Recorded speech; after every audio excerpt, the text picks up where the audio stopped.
Bismillahirrahmanirrahim. Assalamualaikum warahmatullahi wabarakatuh. Kembali lagi bersama saya Debbie Cinta Marito Ritonga, mahasiswi IAIN Langsa jurusan Pendidikan Matematika semester 4.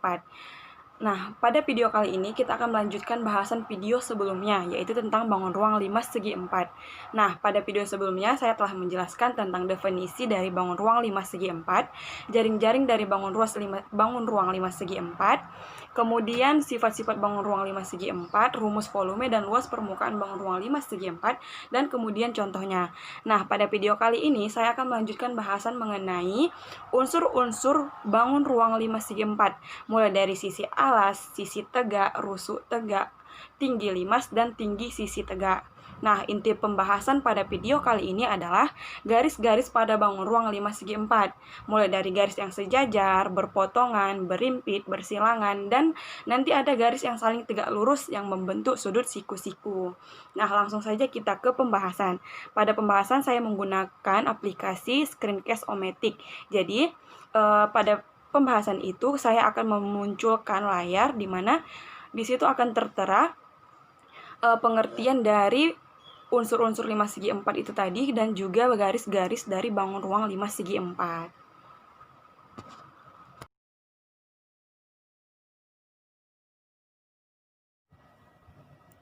Oke, baiklah, mari kita bahas bersama. Materi inti dari video ini adalah garis-garis pada bangun ruang 5 segi 4. Nah, sebelumnya kita akan kembali mengingat pengertian dari 5 segi 4, yang mana walaupun sudah kita bahas di video sebelumnya, ada baiknya kita ulang kembali untuk definisinya. Nah, 5 segi 4 adalah bangun ruang 3 dimensi yang tersusun atas sebuah alas berbentuk segi 4 dan 4 sisi tegak berbentuk segitiga yang puncaknya bertemu pada satu titik. Ingat, puncaknya bertemu pada satu titik. Nah, dari pengertian di atas, maka akan kita bahas satu persatu unsur-unsur dari 5 segi 4, yaitu mulai dari sisi alas, sisi tegak, rusuk tegak, tinggi limas, dan tinggi sisi tegak. Nah, untuk lebih paham, perhatikan gambar. Di sini ada gambar 5 segi 4. Yang pertama, sisi alas. Sisi alas adalah sebuah bidang yang menjadi pondasi bagi sebuah bangun ruang dan biasanya menjadi dasar penamaan bangun ruang yang dimaksud. Contohnya dalam 5 segi 4 ini, yang menjadi dasarnya segi 4. Kemudian ada 5 segi 5 dan juga segi 6. Nah, dari gambar tersebut, bidang ABCD merupakan sisi alas dari 5 segi 4. Perhatikan gambar bidang A, B, C, D, ini merupakan sisi alas dari 5 segi 4 ini. Yang kedua, sisi tegak. Sisi tegak adalah sisi penopang suatu bangun ruang. Dan tentunya karena bernama tegak, maka sisi ini dipastikan tidak mendatar atau horizontal. Nah, dari gambar tersebut, bidang MAB, perhatikan, MAB, bidang MBC, bidang MCD, dan bidang MAD merupakan sisi-sisi tegak dari 5 segi 4, yang mana sisi tegaknya itu berbentuk segitiga. Yang ketiga, rusuk tegak. Rusuk tegak adalah tepi dari sisi tegak yang bertemu dengan sisi tegak lainnya. Nah, perhatikan gambar.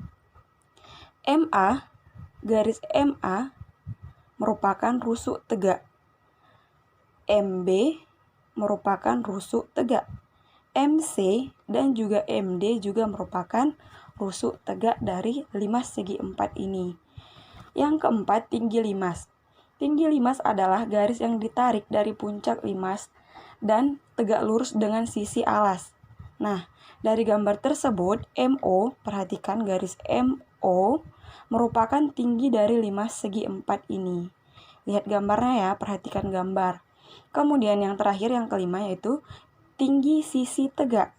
Tinggi sisi tegak adalah garis yang ditarik dari puncak limas dan tegak lurus dengan alas sisi tegak. Nah, untuk lebih paham definisi ini, perhatikan gambarnya. Dari gambar tersebut, MP merupakan tinggi 5 segi 4. MP. Terlihat jelas kan, MP merupakan tinggi sisi tegak, yaitu dari segitiganya. Bisa juga titik P ini berada di antara AB maupun BC maupun CD. Nah, selanjutnya, masuk kita ke inti pembahasannya, yaitu garis pada bangun ruang 5 segi 4. Sebelumnya, ada baiknya kita bahas definisi dari garis terlebih dahulu. Nah, garis adalah kurva lurus yang tidak berpangkal dan tidak berujung. Garis merupakan kumpulan dari beberapa titik-titik. Misalnya 2 titik bisa terbentuk satu garis, tetapi garis tidak bisa terbentuk dari satu titik saja. Nah, kedudukan 2 buah garis terbagi ke dalam 4 jenis, yaitu yang pertama, sejajar. 2 buah garis dikatakan sejajar apabila garis-garis tersebut terletak pada satu bidang datar dan tidak akan pernah bertemu atau berpotongan jika garis-garis tersebut diperpanjang. Ingat, tidak akan pernah berpotong meskipun garis-garis tersebut kita perpanjang. Yang kedua, berpotongan. 2 garis berpotongan apabila garis-garis tersebut terletak pada satu bidang datar dan mempunyai satu titik potong. Berarti mempunyai perpotongan. Nah, yang ketiga, berimpit. 2 garis berimpit apabila garis-garis tersebut terletak pada satu garis lurus, sehingga hanya terlihat sebagai satu garis lurus saja. Kalau bahasa kita berimpit itu gempet. Tidak ada namanya selah di antara kedua garis itu. Terlihat hanya ada satu garis saja. Walaupun pada dasarnya terdapat 2 garis yang berimpit. Nah, yang keempat yaitu bersilang. 2 garis bersilangan apabila garis-garis tersebut tidak mungkin terletak pada satu bidang. Ingat, tidak mungkin terletak pada satu bidang datar dan tidak mempunyai titik persekutuan atau titik perpotongan. Paham ya untuk definisinya? Nah, untuk lebih paham, perhatikan gambarnya. Nah, ini adalah gambar 5 segi 4. Nah, dari gambar ini kita akan cari 2 garis yang saling sejajar, kemudian B, ruas garis yang saling berpotongan, C, 2 garis saling tegak lurus, dan D, 2 garis yang saling bersilangan. Nah, kita bahas bersama. Untuk yang A, ruas garis yang saling sejajar dapat kita lihat dari gambar, yaitu perhatikan garis AB, garis A, B, sejajar dengan garis CD. Ingat ya, garis AB sejajar dengan garis CD. Meskipun kedua garis ini kita perpanjang, tidak akan ada titik perpotongan di antara 2 garis ini. Kemudian, garis BC dengan garis AD. Kedua garis ini adalah sejajar. Karena apa? Meskipun kita perpanjang, kedua garis ini tidak akan ada titik perpotongannya. Nah, untuk yang B, ruas garis yang saling berpotongan. Nah, ini lawan dari ruas garis yang saling sejajar tadi. Garis AB berpotongan dengan AT dan BT. Perhatikan garis AB berpotongan dengan AT, dengan AT dan BT. Karena apa? Jika garis AT dan BT ini kita perpanjang ke bawah dan garis AB kita perpanjang ke samping, maka akan terjadi perpotongan di titik A dan di titik B. Begitu juga dengan garis BC berpotongan dengan BT dan CT. Garis BC berpotongan dengan TB dan TC. Karena apa? Jika kita perpanjang, maka akan ada titik perpotongannya itu di titik B dan titik C. Kemudian garis CD, perhatikan garis CD berpotongan dengan BT.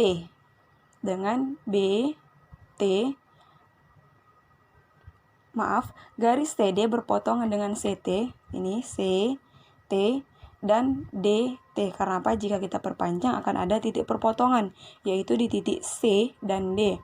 Kemudian yang terakhir garis AD, perhatikan garis AD berpotongan dengan AT dan DT. Karena apa? Jika garis ini kita perpanjang ke bawah dan ke samping, maka akan ada titik perpotongan, yaitu di titik A dan titik D. Tentunya paham ya? Perhatikan gambar. Intinya kita harus paham dengan gambarnya. Nah, selanjutnya yaitu Yang C, dua garis saling tegak lurus, berarti kedua garis membentuk sudut siku-siku. Nah, ini dia. Garis yang tegak lurus akan membentuk sudut siku-siku. Apa sih sudut siku-siku? Nah, sudut siku-siku adalah sudut yang membentuk 90 derajat. Nah, dari gambar dapat kita lihat garis AB tegak lurus terhadap BC. Lihat garis AB tegak lurus terhadap garis BC dengan siku-siku di B. Kemudian garis BD tegak lurus CD. Garis B, maaf ini bukan BD ya, ini tuh BC. Garis BC tegak lurus terhadap CD dengan siku-siku di C. Kemudian garis CD tegak lurus terhadap AD dengan siku-siku di D. Dan yang terakhir, garis AD tegak lurus terhadap AB. Tegak lurus terhadap AB dengan siku-siku di A. Nah, yang D, dua garis yang saling bersilangan. Karena kedua garis tidak terletak pada satu bidang datar dan tidak mempunyai titik potong, maka dua garis yang bersilangan itu adalah yang pertama, AB dengan DT. Garis AB dengan DT. Garis AB dengan DT. Bersilangan ya, tidak berpotongan karena tidak terletak pada satu bidang. Kemudian garis AB dengan CT. Garis AB dengan CT. Kemudian garis BC dengan AT. Garis BC dengan AT. Dan BC dengan DT. Kemudian garis CD, lihat garis CD dengan AT dan garis CD dengan BT. Terlihat jelas kan bahwasanya mereka tidak terletak pada satu bidang datar dan tidak mempunyai titik potong. Nah, kemudian yang AD, garis AD dengan CT dan juga garis AD dengan BT. Nah, itulah garis-garis pada bangun ruang 5 segi 4. Untuk lebih paham, kalian memang harus memahami dan memperhatikan gambar dengan cermat agar kalian paham yang mana yang dikatakan dua garis yang sejajar, dua garis yang bersilangan, dua garis yang saling berpotongan, dua garis yang saling berimpit, dan dua garis yang tegak lurus yang membentuk sudut siku-siku. Nah, sekianlah pembahasan kita untuk video ini. Semoga dapat dipahami, dan jika ada yang kurang paham dan kurang dimengerti, bisa dipertanyakan di kolom komentar. Terima kasih.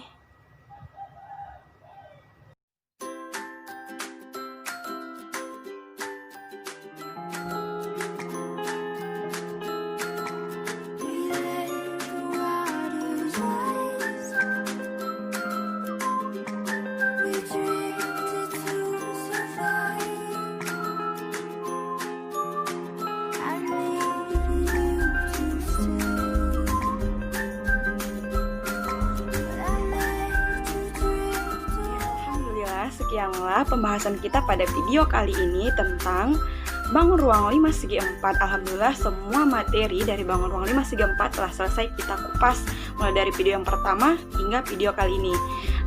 Terima kasih atas perhatiannya. Wassalamualaikum warahmatullahi wabarakatuh. Semoga bermanfaat. Jangan lupa like, comment, and subscribe.